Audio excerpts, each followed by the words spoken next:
Mi nombre es Jordi. Gracias, Fidel y Edwin, por dejarme este espacio y intentar explicar un poco todo lo de el mundo del sensing por la fibra óptica, ¿no? Entonces, primero una breve presentación. Yo soy Jordi Lozano, soy ingeniero de telecomunicación, tengo una experiencia de más de 30 años en aplicaciones de transmisión y sensing por fibra óptica, desarrollando aplicaciones, cables de sensores, cables de fibra para transmisión, sistemas de interrogación, etcétera, etcétera. Y desde hace 8 años soy el Product Manager en Optral, y doy soporte pues, a todas las oficinas comerciales de Optral a nivel mundial y a todos los partners que tenemos, ¿de acuerdo? Y hoy me pidió pues Fidel y Edwin que diera una pequeña charla especialmente enfocada a los mercados de minería y al mercado también de energía y las potenciales aplicaciones y casos de uso que puedes encontrar en cada uno de estos dos mercados y qué es lo que puede solucionar, ¿no? Entonces, inicialmente me gustaría compartir mi pantalla y me voy a apoyar en una presentación para ir un poco siguiendo pues mi explicación. Podéis, eh, Sí, vamos a ver,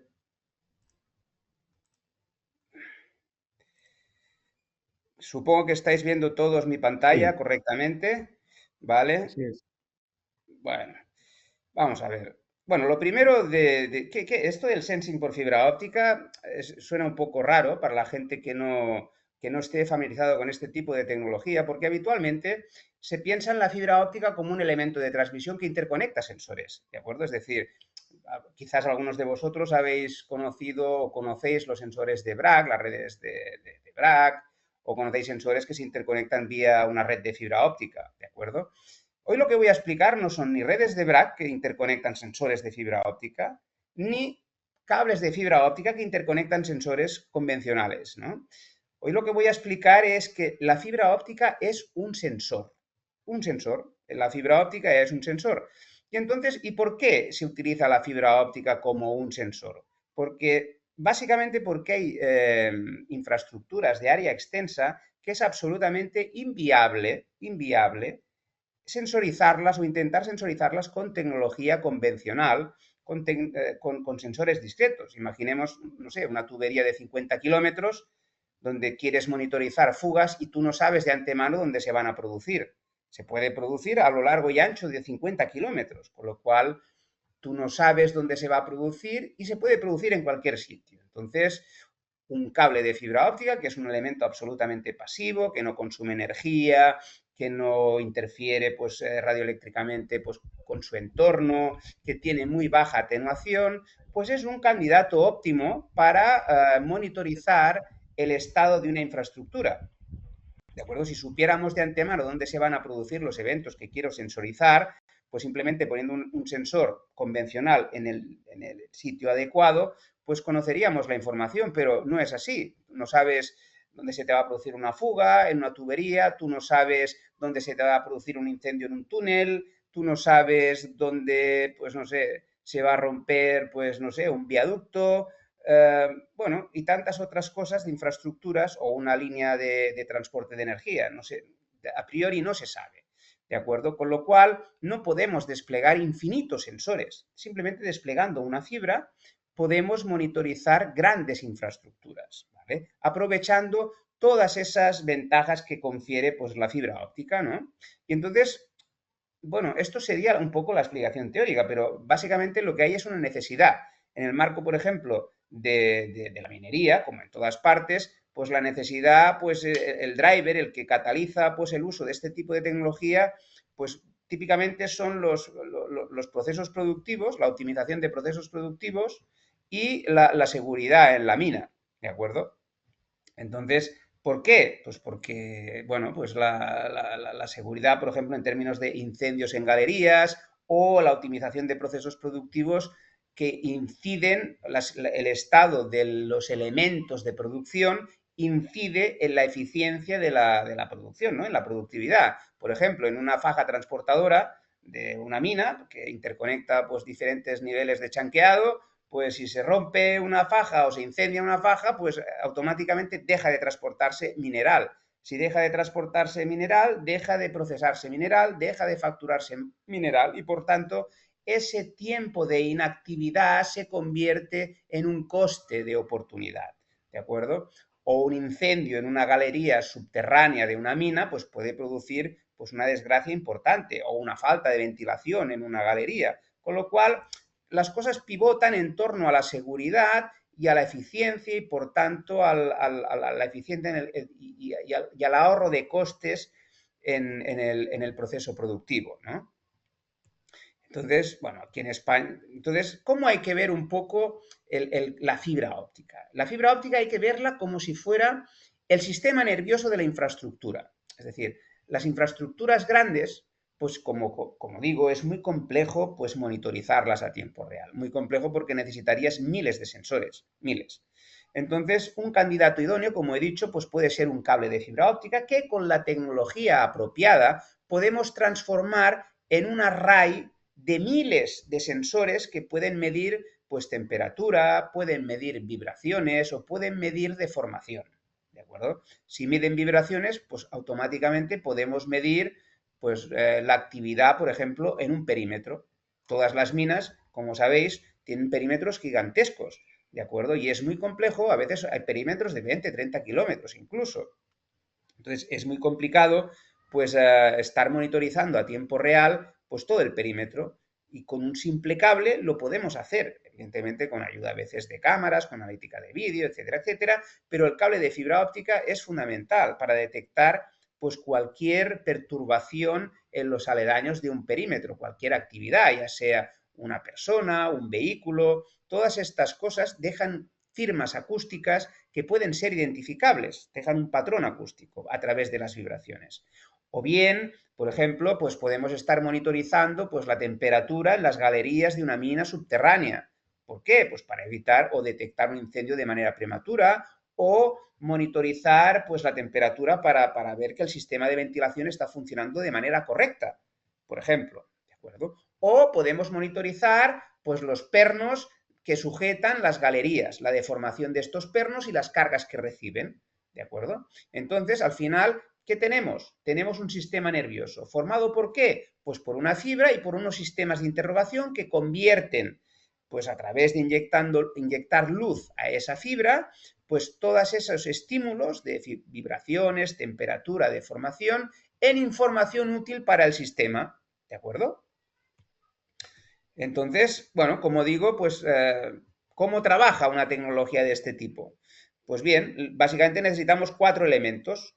Un cable sensor, que siempre tiene que estar adosado o cerca de aquello que queremos medir. En el caso pues, de una galería, pues bueno, pues tenemos que pasar, pues típicamente, pues el cableado pues, en la bóveda o en los laterales, si es que hay tráfico vehicular, o en una faja transportadora o en una presa de relaves.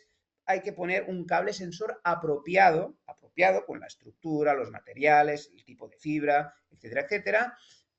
Al final es el elemento sensor, ¿de acuerdo? Luego un sistema de interrogación que puede ser con distintas tecnologías, en función de lo que queramos medir. Si queramos medir temperatura, deformación o vibraciones. Luego hay un módulo, que típicamente es un módulo software, que lo que hace es interpretar toda la información que genera el sistema de interrogación, ¿de acuerdo? Y luego, finalmente, hay un sistema de visualización que te permite representar típicamente o en un esquemático o en un GIS, donde se producen los eventos, el registro del evento, visualización y análisis forense de cómo hemos llegado a una situación determinada, análisis de trazas, inventario de sensores, usuarios, registro de eventos, etcétera, etcétera. ¿Vale? Sería la plataforma de visualización en tiempo real o en análisis forense. ¿Vale? En definitiva, cuatro elementos: cable sensor, equipo interrogador, módulo de algoritmos de detección, ¿vale? Para interpretar toda la información que recibimos de este sistema y luego un sistema de visualización, ¿de acuerdo?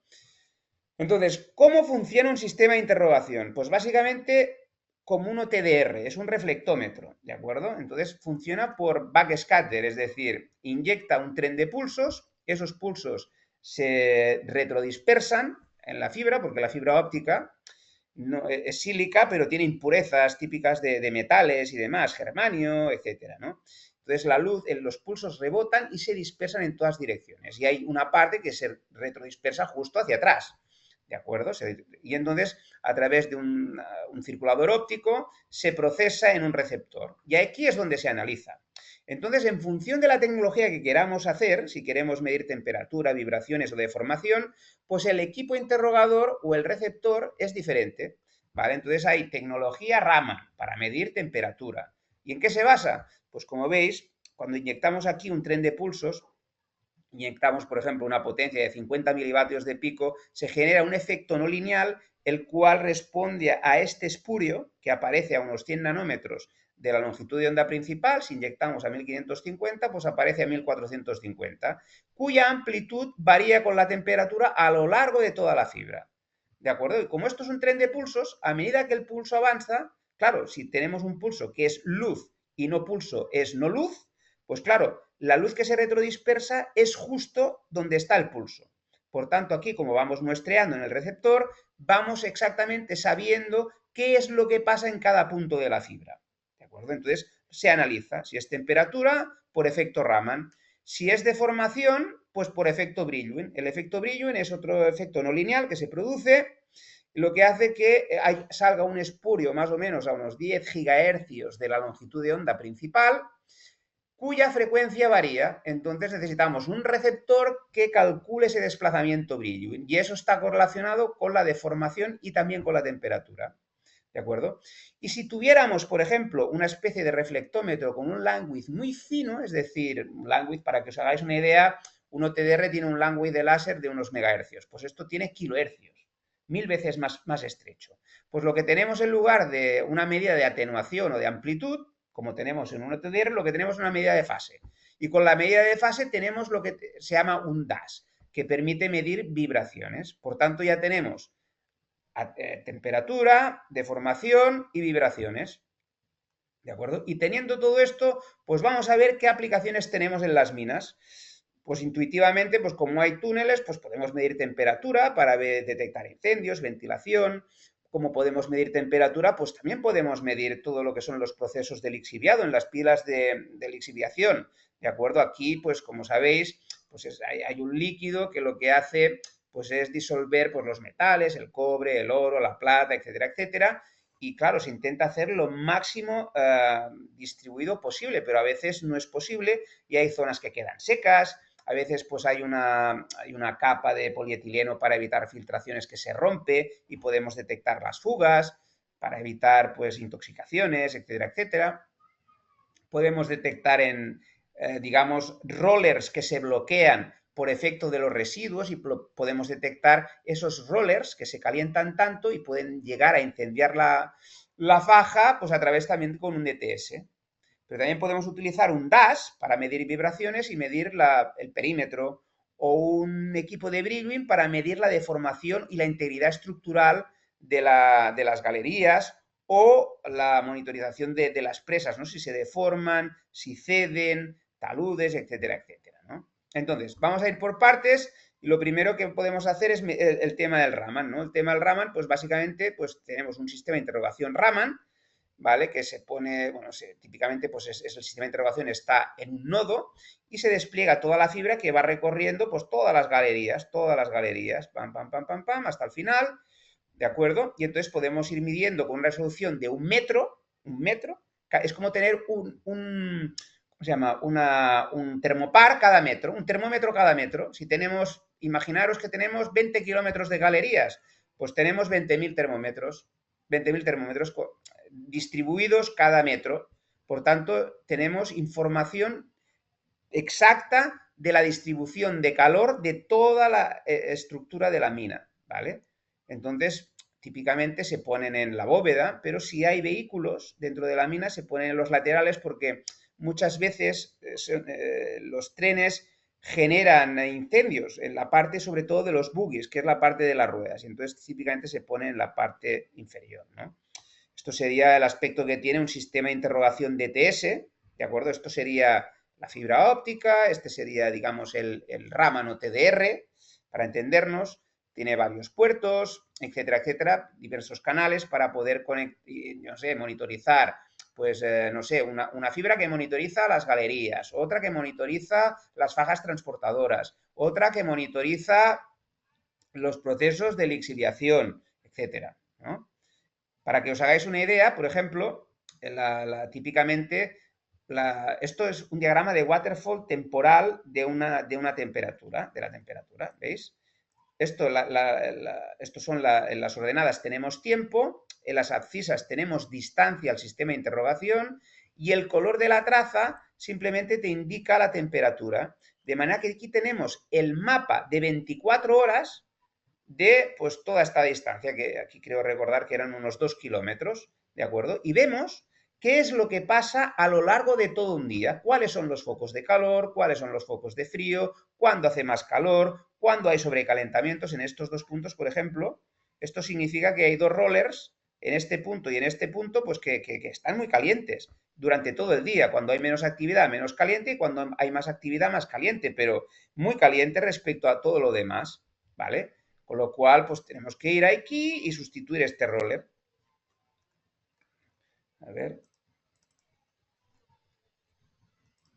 Vamos a ver. Bueno, evidentemente, pues hay muchísimos algoritmos y puedes operar no solamente umbralizando la temperatura y generando pues algoritmos de detección automática, sino que puedes operar, por ejemplo, por gradiente térmico, puedes operar por salto de temperatura en una zona. ¿Por qué? Pues porque, por ejemplo, en los incendios necesitas operar por un gradiente, es decir, cuando se considera un incendio cuando la temperatura en una zona aumenta a razón de 12 grados por minuto. Entonces, cuando la temperatura sobrepasa este umbral, se declara un incendio, ¿de acuerdo? Entonces hay un montón de algoritmos y demás. El sistema, evidentemente, se puede correlacionar con otros subsistemas tipo pacímetros, que son detectores de humo, ¿de acuerdo? También por retrodispersión de luz espacial, ¿vale? Y, bueno, confieren pues mucha más fiabilidad, ¿no? Luego el sistema tiene sistemas de auditoría automático para poder, claro, imaginaros que tienes un sistema, yo qué sé, de 20 kilómetros. Claro, si tienes que tener una auditoría anual, lo más fácil es tener sistemas que automáticamente generan calor y automáticamente tú ves que el sistema funciona, ¿vale? Porque si la auditoría consiste en enviar pues N cuadrillas a explorar 20 kilómetros de galerías, imaginaros el coste, el tiempo, etcétera, etcétera, ¿no? Entonces el sistema pues, es capaz de autoauditarse a sí mismo, ¿no? Generando calor y detectando ese calor generado. El detector de Optral, pues bueno, tiene varias ventajas sobre otros, ¿no? Es capaz de integrarse con opacímetros, soporta diferentes tipos de fibra óptica, tiene el sistema de auditoría automática, pues puede escalar en bastantes relés, los rangos dinámicos pueden llegar a 50 kilómetros. Esto ya son características específicas de nuestro sistema de interrogación que lo hacen pues muy robusto frente a la competencia, ¿no? Aquí, por ejemplo, hay un caso del tema de ¿cómo se llaman? Los rollers, ¿no? Fijaros, esto es un cable de fibra óptica que pasa por debajo, estos son rollers tipo U, ¿vale? Porque a veces hay tipo V, como este es el caso, ¿veis? Aquí está, este es el cable de fibra óptica, y aquí hay un caso donde este roller se está empezando a bloquear y fijaros la temperatura que puede llegar a alcanzar. Esto está hecho con una cámara termográfica, casi 200 grados. Claro, cuando esto llega a 200 grados, la faja se incendia. La faja se incendia, ¿de acuerdo? Entonces, al incendiarse, bueno, esto provoca un desastre en una mina, porque provoca, pues, que todo ese tiempo de inactividad que os he comentado antes, ¿no? Entonces, típicamente, pues, todas las fajas se van monitorizando, ¿de acuerdo? De manera que cuando se detecta un incremento sustancial de calor en una zona, pues automáticamente pues, se visualiza, se generan las alertas correspondientes, incluso depende de un poco del tendido del cable, podrías llegar a ver cuál es la temperatura de cada uno de los rollers. Pero claro, esto ya necesitarías más fibras y demás. Pero lo más importante es que puedas detectar pues que hay un roller pues que está mal funcionando y que está elevando continuamente su temperatura para poder reaccionar rápido y repararlo antes de que incendie la faja. Bueno, aquí son las características que os he comentado antes. Y hay distintos tipos de cables en función de las aplicaciones. Este, por ejemplo, es un cable armado metálico, con tubo metálico, cubierta de poliamida 12. Esto se puede utilizar, bueno, esto sería un libre de halógenos para antiincendios, pero si quisiéramos utilizarlo para las fajas, la cubierta sería de poliamida. Entonces este cable es muy, muy robusto. Se necesita que sea robusto porque típicamente en las minas todos los procesos de transporte de mineral pues acaban teniendo muchísimos residuos alrededor de las fajas. Entonces, típicamente al cabo, periódicamente van brigadas con picos y palas a limpiarlo. Y si pones un cable de fibra óptica que es normal, típicamente que es solamente dieléctrico, con termoplásticos, lo hacen pedazos al cabo de 2 días. Entonces ese cable tiene que ser muy, muy robusto, ¿no? Muy robusto. A ver. Cosas que podemos hacer con un DTS, por ejemplo, también son fugas, ¿veis? Esto de aquí es un diagrama de waterfall que indica en una distancia de unos 4 kilómetros la cantidad de fugas que hay, ¿de acuerdo? ¿Por qué? Pues porque el líquido que fuga, que va por dentro de la tubería, está a otra temperatura que el cable de fibra que está enterrado al lado de la tubería. Entonces, cuando el líquido fuga, genera este gradiente térmico, ¿veis? Todas estas líneas verticales, esto también es tiempo y esto es distancia, ¿vale? Durante todo el tiempo, pues veis, todas estas fugas, se van produciendo estas fugas. Claro, cuanto más gradiente térmico, más, veis aquí, por ejemplo, aquí tenemos, el cable está a 21 grados, que es la temperatura del subsuelo, y el líquido está a 28. Cuando fuga y hay mucho, pues aquí vemos que la diferencia térmica es muy clara y gracias a esta diferencia térmica, pues se puede monitorizar perfectamente o geolocalizar una fuga, ¿no? Aquí por el proceso de... Esto sería un DTS, esto es la pinta que tiene el equipo, ¿eh? Esto sería el sistema de interrogación, el servidor, aquí hay un switch, bueno, hay una OPS, incluso podría ser itinerante como es este caso. ¿Ves? Todo es el proceso del lixiviado para poder monitorizar que se distribuye uniformemente, como es un proceso exotérmico y demás, o las zonas que son secas, se puede ver pues si todo este entramado de goteo pues está bien distribuido o pues hay cosas que están obturadas y no generan, no hay el goteo y entonces con el cable de fibra peinando todo esto por debajo podemos ver pues zonas pues que a través de un gradiente térmico que están secas. O si ponemos el cable por debajo del revestimiento de polietileno, de esta capa de polietileno que está por debajo de todas las pilas del lixiviado, podemos detectar fugas de la misma manera que hemos visto antes, por gradiente térmico, ¿vale?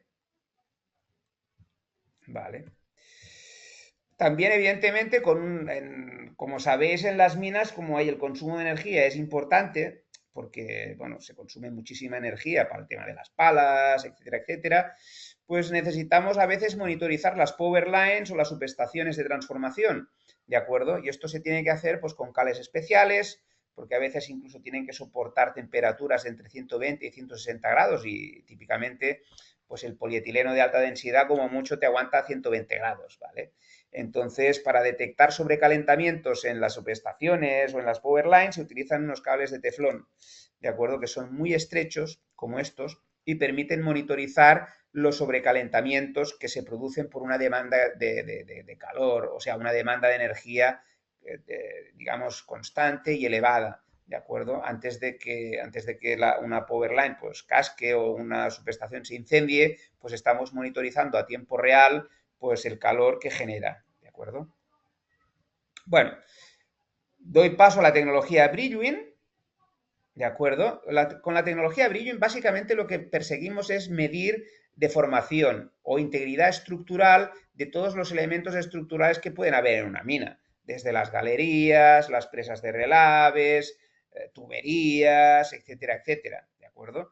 Como hay cargas, porque hay muchas cosas que están subterráneas, o ahí, pues no sé, la carga que soporta pues todo lo que es el relave contra la presa de relave y demás, pues todo eso soporta cargas. Todo lo que soporte cargas es susceptible de ser medido para preservar su integridad estructural y actuar antes de que algo se rompa. ¿De acuerdo? Pensad que, esto no lo he dicho antes, pero bueno, un DTS tiene capacidad de medición de alrededor de 1/10 de grado. Pues bien, un sistema de Bridgewin tiene capacidad de medición alrededor entre 2 y 10 microstrains. Eso significa que puede medir una deformación entre 2 y 10 micras por metro de fibra, que es una cosa pequeñísima. Entonces, cualquier deformación estructural se puede detectar. Claro, evidentemente no son muy rápidas, pero llega un punto que colapsa la estructura. Entonces, tú puedes ver cómo una estructura se va deformando a lo largo de meses, años, y puedes ver, puedes extrapolar, y dices, bueno, pues esto me va a durar así, pues un mes, una semana o un año o 10, ¿no? Por eso es muy importante las medidas de deformación, ¿no? En las galerías, en las tuberías, presas, etcétera, ¿no? Para el mantenimiento preventivo. Bueno, aquí por ejemplo hay un ejemplo de vigas con pernos, estos hierros que se meten dentro son pernos, ¿vale? Entonces estos, mira, aquí hay el ejemplo, ¿veis? Estos pernos están instrumentalizados con fibra óptica, ¿de acuerdo? Entonces se meten dentro de las vigas que soporta cualquier estructura, ya sea de una mina o de lo que sea, epa, y entonces podemos medir, pues no sé, medimos por ejemplo una traza cada 10 minutos o cada 5 minutos, y las vamos acumulando en un diagrama de waterfall para poder hacer análisis forense y tenemos pues un algoritmo de umbalización. Entonces, de manera que cuando la, no sé, cuando la fibra pase de, me lo invento, de 600 microstrains, pues que avise, porque a lo mejor estamos al borde del colapso de la infraestructura, ¿no? Bueno, este es el equipo que mide la deformación, ¿no? Puede medir tanto con brillo, como he dicho, podemos medir tanto temperatura como deformación, ¿de acuerdo? Entonces hay un compromiso entre la longitud de medida, ¿de acuerdo? Y la precisión. Entonces aquí, por ejemplo, tenemos, si la distancia son 80 kilómetros, imaginaos son 80 kilómetros, pues midiendo durante 7 minutos para adquirir una traza, y una resolución espacial de 3 metros, es como tener una galga extensiométrica o un termómetro cada 3 metros, tenemos una precisión de 1 grado y una resolución en microstrains de 20 microstrains, que también está muy bien. Si tuviéramos 10 kilómetros, por ejemplo, de cable de sensor, pues midiendo durante 1 minuto, pues tenemos una precisión de 1/10 de grado y 2 microstrains si tenemos una resolución espacial de 1 metro. ¿Vale? Hay un compromiso entre el rango dinámico, la resolución espacial, el tiempo de medida, porque todas estas tecnologías no son a tiempo real, ¿de acuerdo? El sistema necesita promediar muchas medidas, sobre todo cuando, como un OTDR, vaya, cuando tenemos rangos dinámicos elevados, ¿no? A partir de 10, 20, 30, 40, 50 kilómetros, pues ya hay que medir a partir del minuto, ¿no? Aquí los cables son bastante especiales, como veis, pero en particular aquí tenemos el cable típico para medir deformación, donde la fibra óptica que mide deformación está extruida directamente en la cubierta, de manera que cualquier presión sobre la cubierta, que típicamente este cable es plano, porque se pega directamente a la infraestructura, con adhesivos, con epoxis, etcétera, etcétera, de manera que cualquier presión sobre el cable incide directamente sobre la fibra que mide strain. Y luego ahí tiene un tubo en medio donde hay fibra que es la que mide la temperatura. Típicamente hay más fibras, porque típicamente se pone otra para medir vibraciones y demás, ¿no? Entonces el loose tube, que es un tubo que hay en medio del cable, pues como el cable tiene una estructura holgada, pues el strain del cable no le afecta, por tanto solo afecta a esta fibra. ¿Vale? Como hemos dicho que con Brilluin podemos medir temperatura y strain, típicamente con este cable, esta fibra medimos strain, con la otra medimos temperatura y compensamos los efectos de una fibra con la otra. ¿De acuerdo? Bueno. Con DAS. Con DAS aquí lo que tenemos típicamente, pues la aplicación más típica es la vigilancia perimetral. ¿Veis? Esto es esta mina, creo que es en Chile, ya no me acuerdo. ¿Vale? Entonces, claro, son distancias kilométricas, ¿de acuerdo? Entonces, bueno, típicamente, pues un DAS que tiene este aspecto que veis aquí en esta foto, tiene una unidad de la unidad óptica, que es la que he dicho antes, la unidad de postprocesado, que es donde están los algoritmos, y luego hay un servidor para poder visualizarlo, ¿no?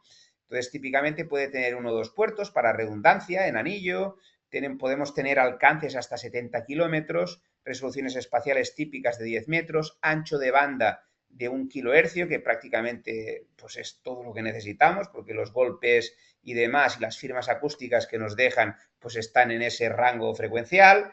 Y luego fijaros la sensibilidad, un nanostrain de amplitud, es decir, este equipo es capaz de detectar una vibración de 1 nanómetro de amplitud en 1 metro de fibra. Esto es bestial, bestial, es súper sensible.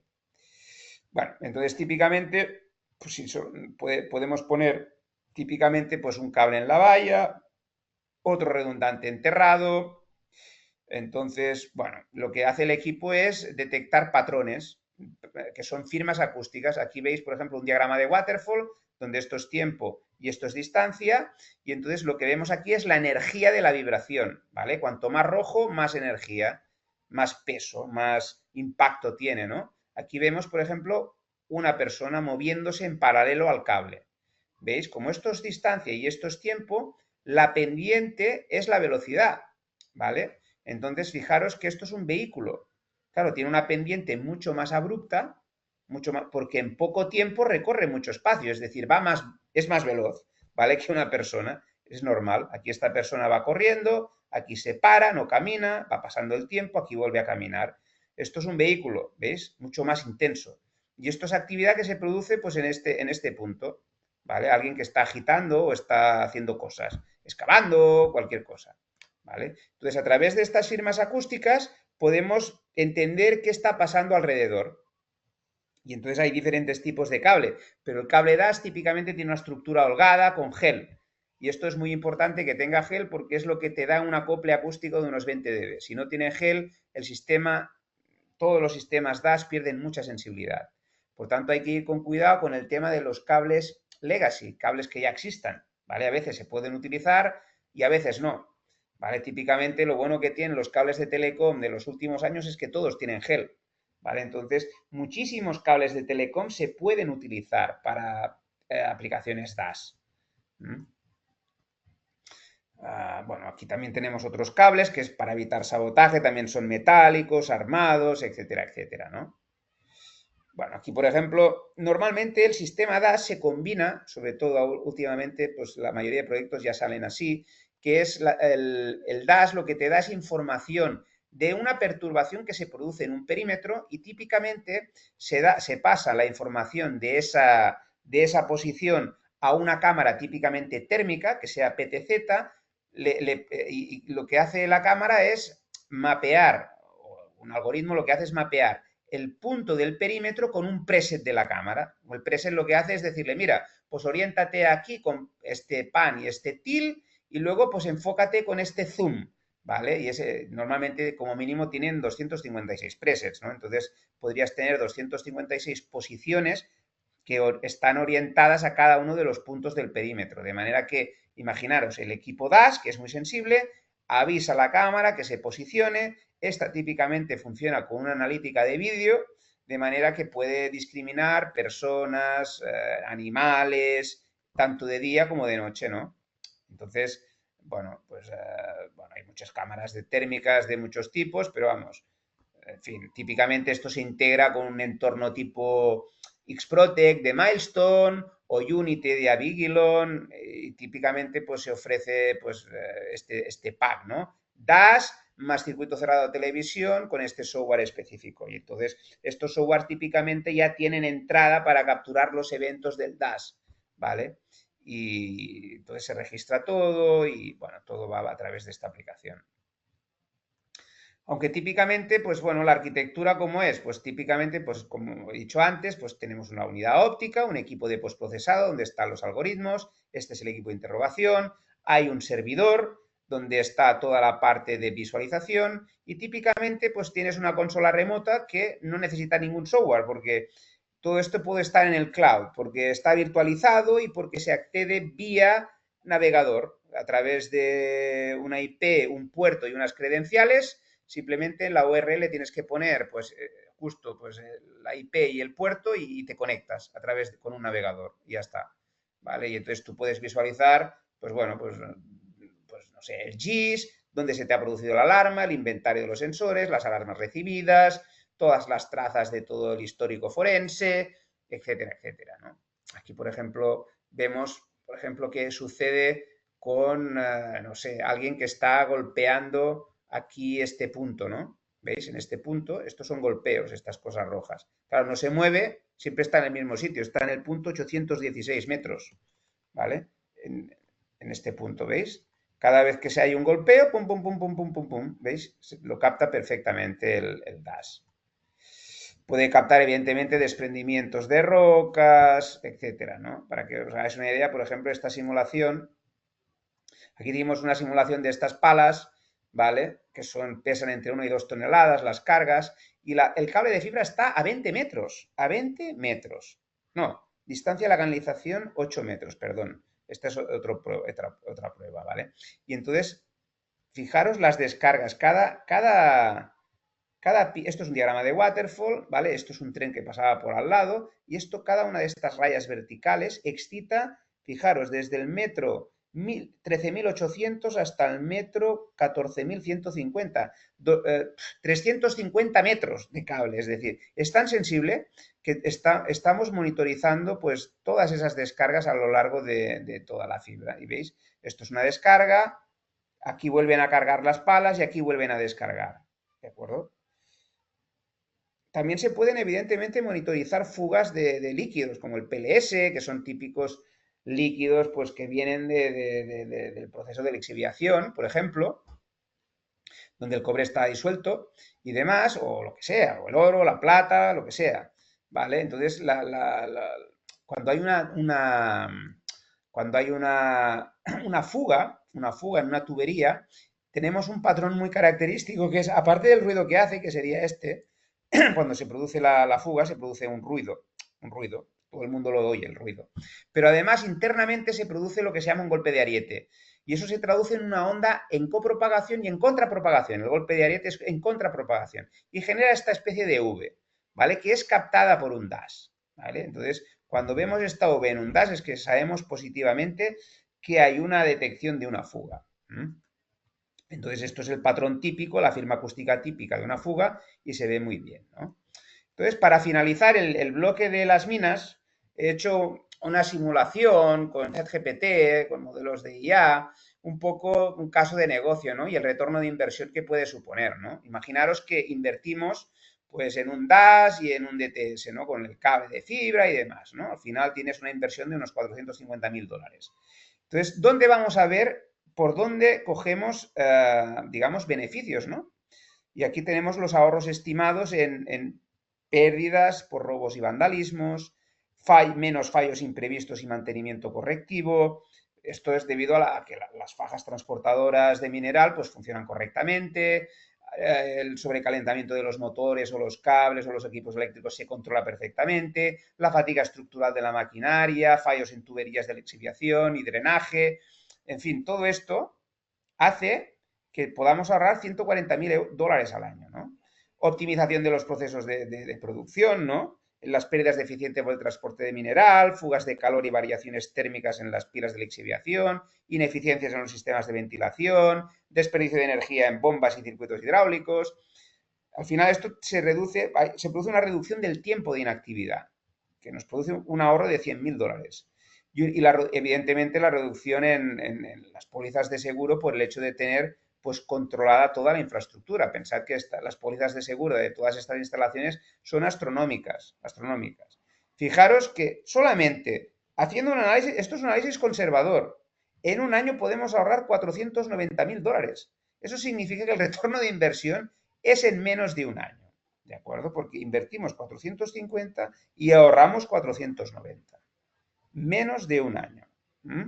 Bueno, estos cálculos ya os los pasaré, o la presentación ya os los pasará Edwin y demás, ¿vale? Como vamos justos de tiempo, voy a pasar al bloque de energía. Vamos a ver. Podéis interrumpirme cuando queráis, ¿eh? Porque yo voy hablando y a ver. Bueno, aquí es un poco más de lo mismo, ¿eh? La parte de energía, pues tenemos, bueno, quería introducir un poco pues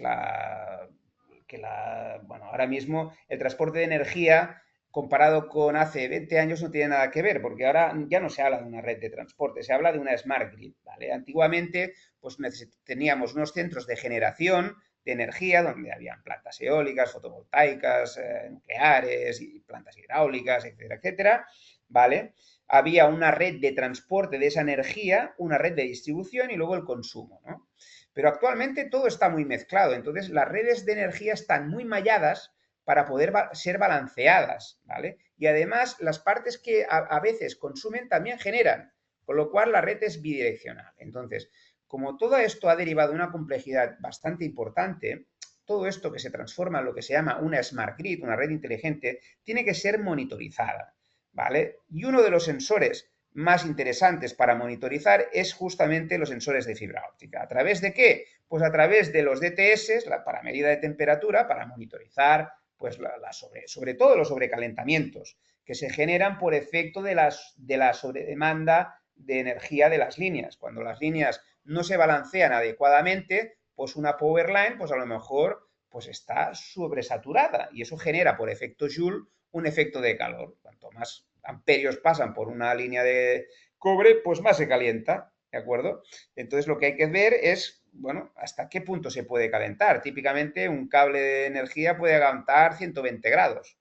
A partir de eso ya se empieza a degradar. Se empieza a degradar la cubierta porque es de polietileno de alta densidad y suma y sigue, ¿vale? Hasta que puede llegar a fundirse. Entonces, bueno, también hay, pues, como digo, tanto el tendido aéreo, en este caso como vemos aquí, como en los tendidos subterráneos, incluso en las subestaciones de transformación. ¿Vale? Estas son las causas más típicas. Y también los cortes de la línea, y entonces, claro, hay que ver, pues, por ejemplo, el tema de los cortocircuitos, ¿no? Aquí, como vamos un poco justos de tiempo, voy a ir a ejemplos concretos. Mirad, esto, por ejemplo, es el diagrama DTS, waterfall de un DTS de 3.500 metros de cable. Fijaros, esto es distancia, esto es tiempo y estos son torres de alta tensión. ¿Veis? Estas líneas verticales son torres, esta es la posición, ¿vale? Y el color es la temperatura, más rojo, más calor, más azul, más frío. Fijaros, justo donde están las torres, que es donde están las conexiones eléctricas de cada uno de los vanos, es donde hay más calor, donde se produce más calor por pérdidas, ¿de acuerdo? Generan calor. Pero es que además lo que vemos es que la hora cargada está en torno a las 12, ¿veis aquí? A las 12 es donde se produce, es donde está lo más rojo, porque es donde hay más consumo, ¿de acuerdo?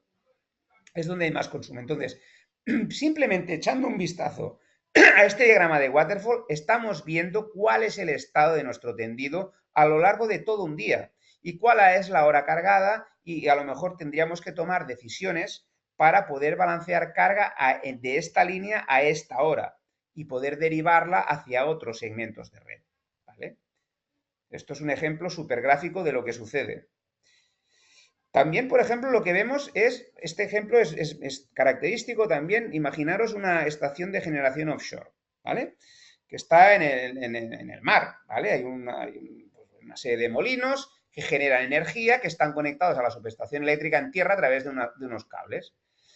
Cuando se produce un cortocircuito aquí en medio, o un problema, o un corte de línea o lo que sea, esto es una movida que no os llegáis a imaginar, porque hay que saber en qué punto se ha producido, entonces se tiene que parar toda la estación y con un barco se tiene que elevar el cable para ir inspeccionando dónde está, ¿vale? Si tuviéramos un DAS, simplemente con una fibra óptica aledaña o cerca o pegada al cable, a la power line, podemos detectar con este patrón acústico dónde se produce el cortocircuito, ¿vale? ¿Por qué? Pues porque se produce, pues se produce ¿cómo se llama?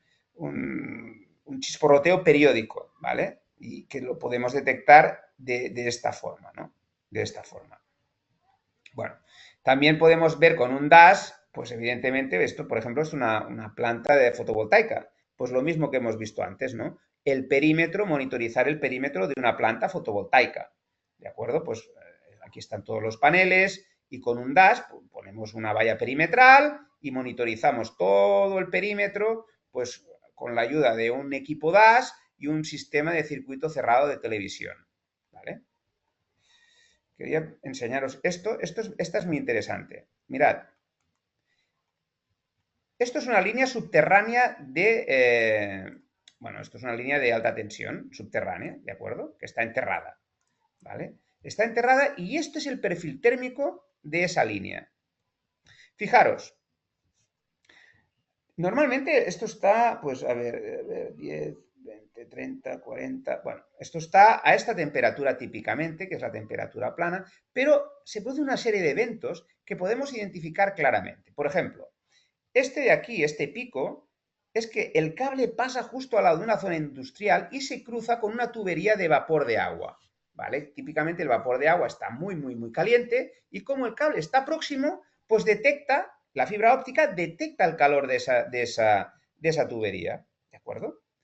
Aquí donde pone roads es que el cable va por debajo del asfalto, cruza una carretera, ¿vale? Entonces, fijaros, hay una carretera aquí, otra carretera aquí, el asfalto, como sabéis, puede llegar a tener 20 grados más que la temperatura ambiente. Si, por ejemplo, tenemos una temperatura de 30 grados, pues el asfalto igual está a 50, ¿vale? Y se produce este pico y aquí otro.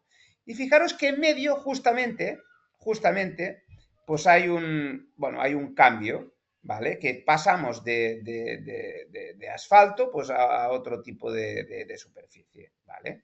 Y aquí en este pico de aquí, que es, fijaros que aquí hay un pico bastante más abajo, aquí lo que hay es un río, porque el cable pasa por el lecho del río y el río, como es agua, absorbe calor y prácticamente baja a 20 y pico grados en la temperatura. En este punto, por ejemplo, que también hay un pico igual que aquí, pues hay una conexión mal hecha, ¿vale? Hay una conexión mal hecha, ¿vale? Y cuando las conexiones están mal hechas, como hemos visto antes en los cables de alta tensión, en las uniones de las torres, se produce este exceso de calor que se puede detectar en este perfil térmico. Y aquí, por ejemplo, pues los ratones se han comido pues el cable, ¿de acuerdo? Entonces pierdes el aislante, generas el power line, pues bueno, el cobre pues genera, el calor sale de lo que es el cable, ¿no? De la cubierta, ¿no? Del protector. Bueno, entonces, fijaros que al final, si esto es un perfil térmico típico, siempre podemos analizar esto respecto a todas las trazas que vayamos adquiriendo y si surgen nuevos picos distintos de este patrón térmico, podemos señalizarlo, alertarlo bueno, y entonces a partir de aquí, pues generar mecanismos automáticos de balanceo y switching de carga a otros tramos de red, etcétera, etcétera, ¿no? Entonces, como veis, el tema del DTS es fundamental. A ver. Bueno, aquí están implicados, pues bueno, evidentemente, pues el departamento de operaciones, el de ingeniería y mantenimiento, ¿no? Porque claro, el de operaciones tiene conocimiento en tiempo real de la temperatura máxima y operación bajo este límite, y luego pues hay una detección de fallos en tiempo real y demás, ¿no? Y la parte de mantenimiento, claro, analizan y actualizan los modelos térmicos para predecir el nivel de carga en las líneas y su comportamiento según la temperatura. Luego hay pues, la detección de cuellos de botella para aplicar conmutación automática de la red, identificación de perfiles y patrones de temperatura, detección de zonas de fallo, hotspots, etcétera, etcétera. Bueno, esto es un poco lo que he ido diciendo, ¿no? Típicamente, pues el cable puede ser este. Esto es un cable de una power line y el cable es este naranja. ¿Vale? Hay diferentes tipos de cable en función un poco de las características, ¿eh? Aquí este ya lo hemos visto antes, es el cable de teflón que nos permite pues, llegar hasta 160 grados, ¿vale? En situaciones pues, de mucho estrés térmico, ¿vale? Que necesitas monitorizar y que el cable siga dando información. Aquí, por ejemplo, hay un caso de negocio, por ejemplo, cuánto es el retorno de inversión de un equipo Raman DTS. Considerando que las líneas, por ejemplo, están dimensionados para aportar un 80% de su capacidad, ¿por qué? Pues para tener ese gap de seguridad del 20% para que no se funda, pues claro, si tú tienes un DTS ya puedes alargar ese gap.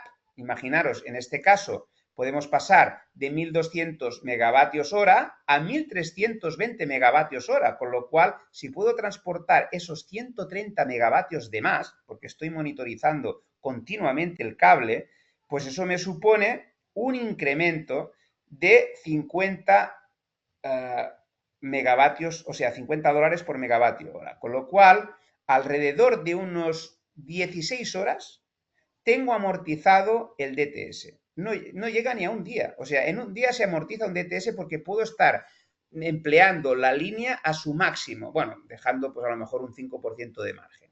Con lo cual, un DTS queda amortizado prácticamente en un día. Y esto es impresionante.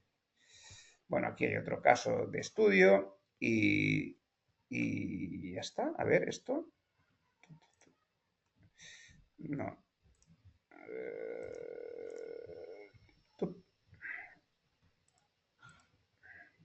A ver. Quería, a ver, dejar de compartir. Vale, pues por mi parte Ya hemos terminado.